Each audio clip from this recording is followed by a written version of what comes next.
we have Marie Evans, who's going to speak on behalf of the travel.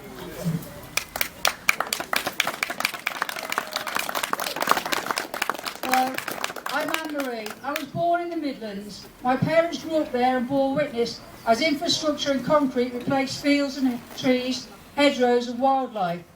We spent every vacation somewhere wild and windswept, most often by the seaside. At night, Dad would tell us about the stars, whilst Mum would cook delicious waffles and puddings on our campfire. As strikes raged and interest rates soared, many people had their homes repossessed. When I was 9, my parents sold their house and bought us a boat. We spent the next 2 years travelling from Weymouth to the Mediterranean on the beautiful canals and rivers of France. I love the cosy family home. I love the adventures, different foods, cultures and experiences. I've spent as much of my life travelling as I could. I raised my eldest 2 children in a horse-drawn boat-up caravan along the leafy lanes of Wales and Shropshire.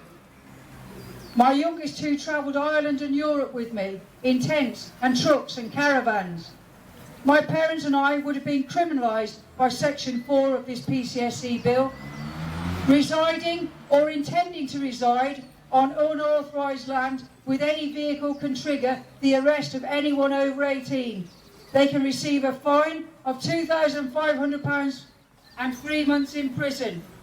Vehicles and property, including pets, can be seized and in some circumstances destroyed.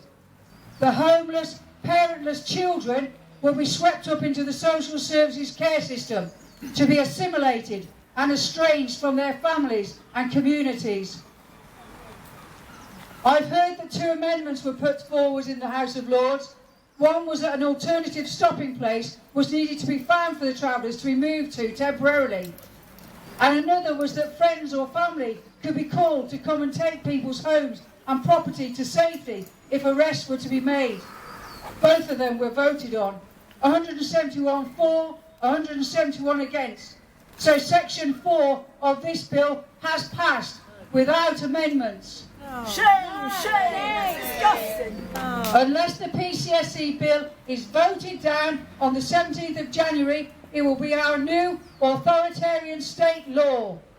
When the government asked the police if they would like these new powers of seizing homes, property, pets and children, 130,000 said no.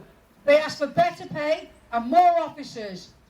Some may be traumatised when asked to tear infants from their parents.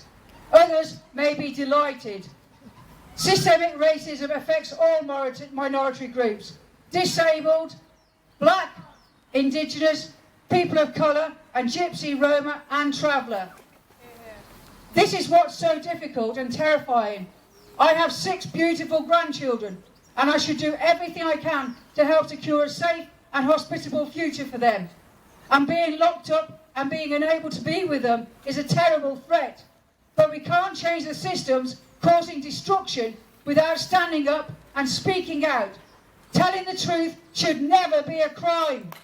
Yeah.